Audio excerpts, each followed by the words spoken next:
Reddit pregunta, ¿qué es algo que viste y que no debías haber visto? Vi el contrato de mi antiguo supervisor apenas una semana antes de que me ofrecieran su puesto. Digamos que, cuando llegó el momento de la reunión para negociar mi nuevo salario, las cosas no fueron nada difíciles.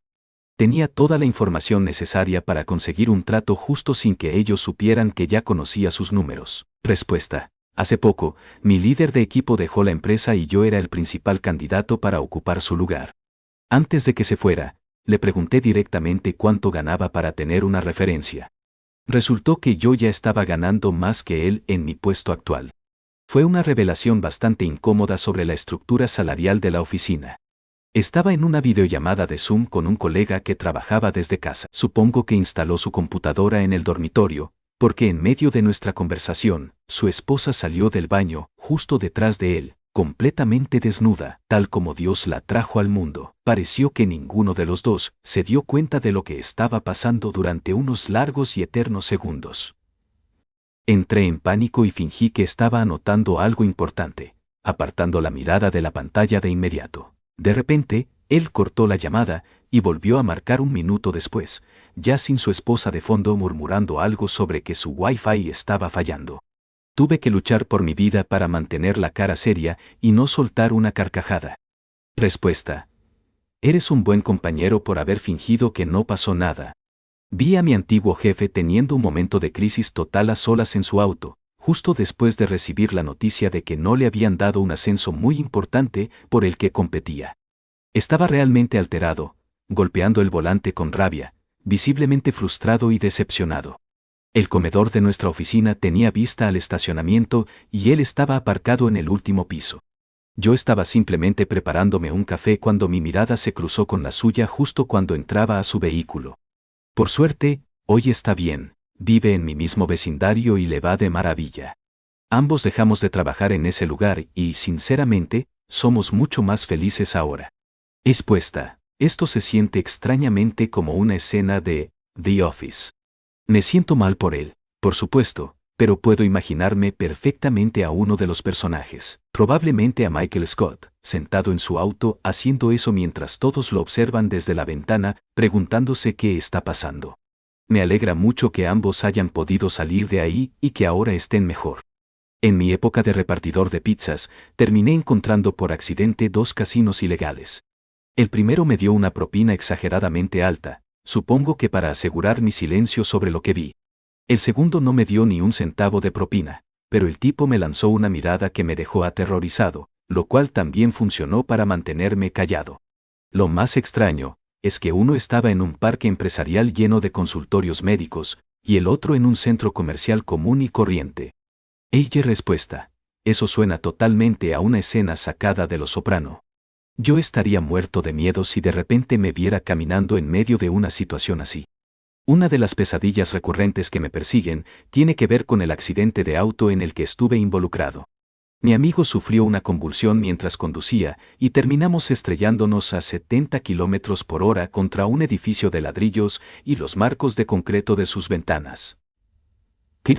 Esa fue la primera y única vez que he visto huesos romperse y atravesar la piel de otra persona. Mi propia pierna quedó doblada en un ángulo de 90 grados y permanecí así por más de 30 minutos antes de recibir ayuda.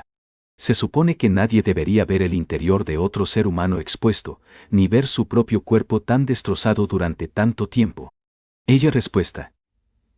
Desde entonces, he seguido teniendo complicaciones constantes con el ajuste de mis prótesis y dolores persistentes en el miembro residual, aunque trato de llevar una vida activa dentro de lo que cabe. Acabo de pasar por mi tercera cirugía de reconstrucción de hombro, ya que usar muletas durante tantos años terminó pasándome una factura física muy alta. Sin embargo, finalmente encontré un programa que me trasladará desde mi pequeño pueblo rural para que me fabriquen una pierna nueva. Me tomó bastante esfuerzo y recolectar muchísimas latas para poder costear el viaje, pero me emociona la idea de recuperar movilidad con un dispositivo mejor diseñado. Respuesta a la respuesta. A mí me atropelló un conductor ebrio hace poco más de 5 años y sufrí heridas gravísimas. Tuve 15 fracturas debajo de mi rodilla derecha, porque intenté pisar el freno a fondo antes del impacto, además de fracturas en la cadera, la pelvis y una lesión cerebral. Me operaron constantemente durante 40 meses, entrando al quirófano cada 6 u 8 semanas, hasta que finalmente les supliqué que me amputaran la pierna. Creo que estaba tan agotado de las cirugías, y de estar postrado en una cama durante años, que la amputación terminó siendo una bendición en lugar de un trauma. Soy veterano de combate y ya lidiaba con trastorno de estrés postraumático al estar en vehículos, ahora es muchísimo peor. Me aterra la idea de lastimar a alguien de la misma forma en que yo fui herido, por lo que me cuesta mucho volver a conducir. También me carcome saber que la chica que me atropelló solo pasó 9 meses en la cárcel, mientras yo sigo pagando las consecuencias todos los días. Mi consejo es que trabajes muy de cerca con tu médico. Unos ajustes en la prótesis pueden marcar una diferencia abismal.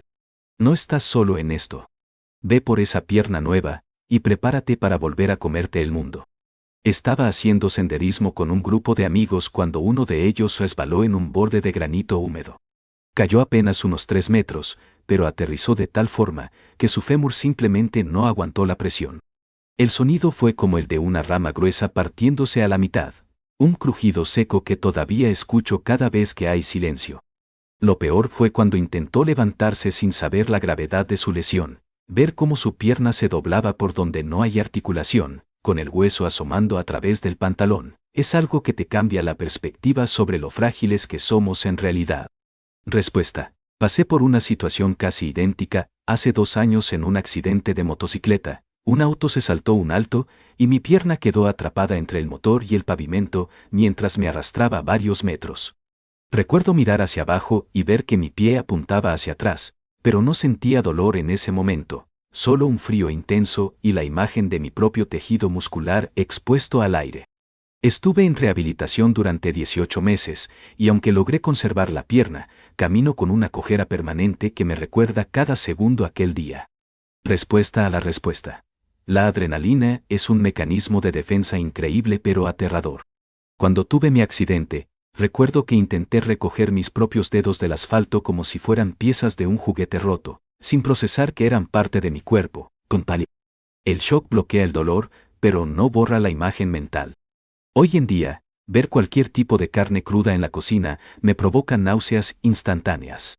Es un tipo de estrés postraumático del que nadie te advierte, el momento en que tu cerebro registra que tu cuerpo está roto visualmente. Una vez, mientras exploraba un edificio abandonado en las afueras de la ciudad, encontré lo que claramente era un laboratorio de metanfetamina activo.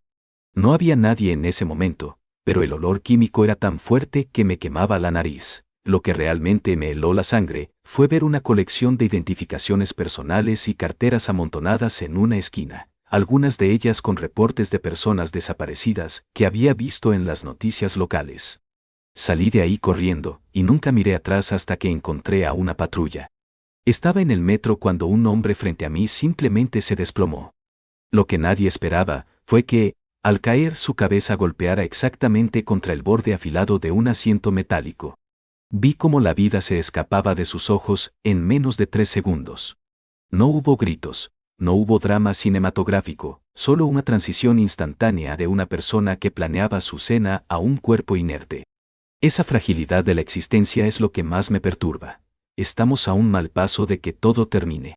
Respuesta: viví algo similar en un estadio de fútbol. Un señor mayor sufrió un infarto masivo justo a mi lado. Estábamos celebrando un gol, y, al segundo siguiente, él estaba en el suelo. Lo que no puedo olvidar es que su teléfono no dejaba de sonar en su bolsillo, decía hija en la pantalla. Ver ese nombre iluminarse una y otra vez, mientras los médicos intentaban reanimarlo sin éxito, fue una de las experiencias más surrealistas y tristes de mi vida. Cuando mi abuelo falleció, me encargaron limpiar su ático. Él era un hombre extremadamente reservado, un veterano condecorado que casi no hablaba de su pasado. Debajo de unas tablas sueltas del suelo, encontré una caja metálica cerrada con candado. Al forzarla, no encontré medallas ni dinero, sino una serie de cartas y fotografías de una familia completamente distinta, en otro país, fechadas años después de que se casara con mi abuela. Resultó que mi abuelo había llevado una doble vida durante casi una década, con otra esposa e hijos que nunca supieron de nuestra existencia, ni nosotros de la suya. Respuesta: Pasé por algo muy similar al digitalizar las fotos antiguas de mi padre. Encontré un negativo que nunca fue revelado. Al escanearlo, descubrí una foto de él en los años 80, pero estaba en un entorno que parecía ser una instalación correccional, vistiendo un uniforme de recluso. Confronté a mi madre, y ella se echó a llorar. Resultó que mi padre no estuvo trabajando en el extranjero durante mis primeros 3 años de vida, sino que estaba cumpliendo una condena por un delito grave del que nunca se volvió a hablar en la familia. Respuesta a la respuesta. Es impresionante cómo las personas que creemos conocer mejor pueden esconder facetas tan oscuras o complejas. A veces, las familias deciden que el silencio es la mejor forma de protección, pero ese vacío de información deja una marca extraña cuando finalmente descubres la verdad. Te hace cuestionar si los consejos o los valores que te enseñaron venían de la persona que tú creías, o de alguien que estaba tratando de compensar sus propios errores del pasado. Trabajé como guardia de seguridad nocturno en una planta de procesamiento de carne muy grande. Una noche, escuché ruidos en una sección que supuestamente estaba cerrada por mantenimiento profundo. Al asomarme, vi a un grupo de supervisores vertiendo barriles de químicos sin etiquetas directamente en los tanques de mezcla, saltándose todos los protocolos de seguridad y salud. No se suponía que nadie estuviera allí, y la mirada que me dio uno de ellos cuando me vio por el reflejo de un cristal me hizo saber que, si decía algo, mi empleo sería lo último que perdería. Respuesta. Yo trabajé en una empresa de gestión de residuos industriales y vi algo parecido. Tenían un sistema de tuberías oculto que se activaba solo durante las tormentas eléctricas para verter desechos tóxicos directamente al río local, aprovechando que la lluvia ocultaba el color y el olor de los químicos. Los niveles de cinismo de los altos mandos eran aterradores. Calculaban que las multas, si llegaban a atraparlos, eran mucho más baratas que el proceso legal de eliminación de residuos. Respuesta a la respuesta. Esa es la cruda realidad de muchas corporaciones. La ética no existe cuando se interpone en el margen de beneficios.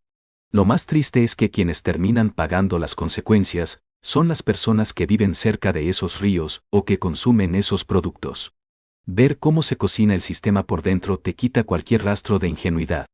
Yo también renuncié a un trabajo similar porque no podía dormir de noche sabiendo que era cómplice silencioso de un desastre ambiental. Iba conduciendo por una carretera solitaria a las 3 de la mañana cuando vi un auto volcado en una zanja.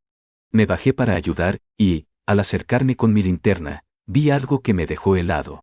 El conductor estaba perfectamente consciente, sentado derecho en su asiento, pero el techo del auto se había colapsado de tal forma que estaba a milímetros de su cabeza.